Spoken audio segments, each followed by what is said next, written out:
দৈনন্দিন কাজের জন্য প্রতিদিনই অনেকেই অসংখ্য ইমেইল আদান-প্রদান করে থাকেন। এসব ইমেইলে অ্যাটাচমেন্ট, ছবি, ভিডিও ও পিডিএফ থাকায় গুগল অ্যাকাউন্টে অনেক জায়গা দখল করে রাখে।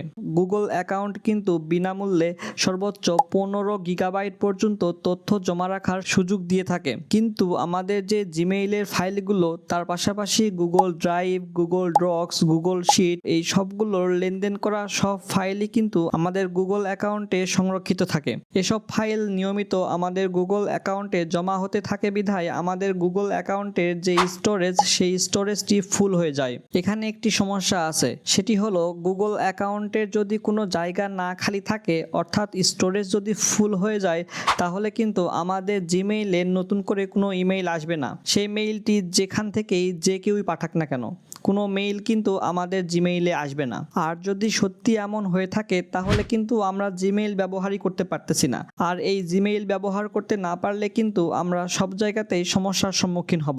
এই কারণেই আমাদের যে কোনো ওয়েতে জিমেইলের যে স্পেস বা স্টোরেজ, সেই স্টোরেজটি ফাঁকা করতে হবে। তবে কয়েকটি ধাপ অবলম্বন করলেই কিন্তু জিমেইল অ্যাকাউন্টের জায়গা খালি করা যায়। তো চলুন দেখে নেওয়া যাক কাজটা কিভাবে করা যায়। প্রথমেই আমাদের অপ্রয়োজনীয় ইমেইলগুলো ডিলিট করতে হবে। জিমেইলে নানা ধরনের অফার ও প্রচারণামূলক ইমেইল নিয়মিত পাঠিয়ে থাকে বিভিন্ন প্রতিষ্ঠান। এসব ইমেইলে অনেক সময় পিডিএফ ফাইল অ্যাটাচমেন্ট করা থাকে, ফলে গুগল অ্যাকাউন্টে বেশি জায়গা দখল করে। আর তাই বিভিন্ন ব্যক্তি বা প্রতিষ্ঠানের পাঠানো অপ্রয়োজনীয় ইমেইলগুলো নিয়মিত আমাদের ডিলিট করতে হবে। এর জন্য ইমেইলে একটু প্রেস করে ধরে রাখলেই ওপরে ডিলিটের একটি অপশান চলে আসবে।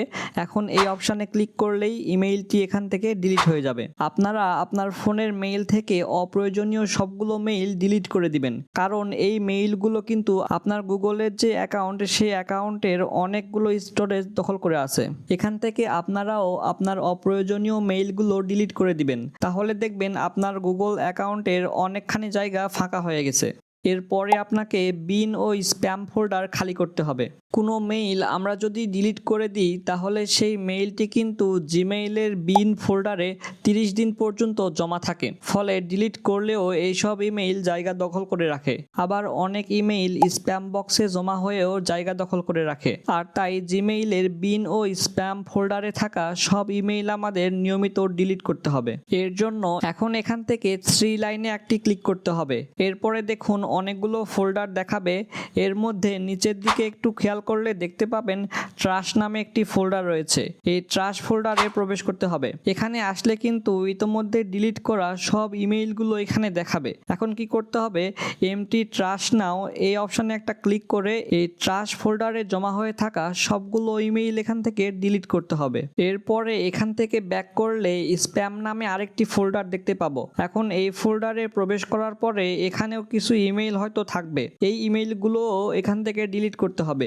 এর জন্য ইমেইলে একটু ক্লিক করে ধরে রাখলেই ওপরে ডিলিটের অপশান আসবে। এখন এই ডিলিট অপশানে ক্লিক করলেই এই ইমেইলটিও এখান থেকে ডিলিট হয়ে যাবে।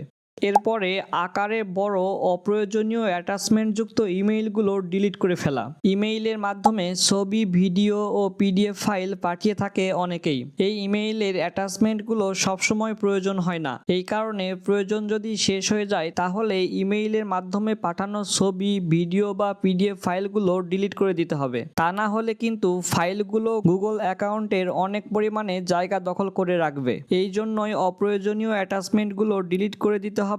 আর যদি কেউ আপনাকে কোনো ছবি বা ভিডিও পাঠিয়ে থাকে, তাহলে সেই ছবি বা ভিডিও ডাউনলোড করার পরে সেই ইমেইলটিও ডিলিট করে দিবেন। এইভাবেও কিন্তু গুগল অ্যাকাউন্টের অনেক পরিমাণে জায়গা ফাঁকা হবে।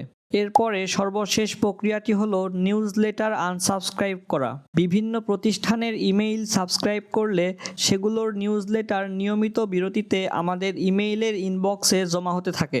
এসব নিউজলেটারগুলো আকারে অনেক বড় হয় এবং অনেক জায়গা দখল করে রাখে। তাই অপ্রয়োজনীয় প্রতিষ্ঠানের নিউজলেটার আনসাবস্ক্রাইব করতে হবে। ফলে মেইলগুলো আসবে না এবং আমাদের গুগল অ্যাকাউন্টের যে স্টোরেজ, সেই স্টোরেজেরও অপব্যবহার হবে না। এই 4টি প্রক্রিয়া অবলম্বন করে কিন্তু আপনি সহজেই আপনার গুগল অ্যাকাউন্টের যে স্টোরেজ সেই স্টোরেজটি কিন্তু ফাঁকা করতে পারবেন। ভিডিওটি এই পর্যন্তই ছিল। ভিডিওটি ভালো লাগলে ভিডিওতে একটি লাইক করবেন এবং আমাদের ইউটিউব চ্যানেল বা ফেসবুক পেজটি ফলো করে আমাদের সাথেই থাকবেন। এতক্ষণ সাথে থাকার জন্য সবাইকে ধন্যবাদ।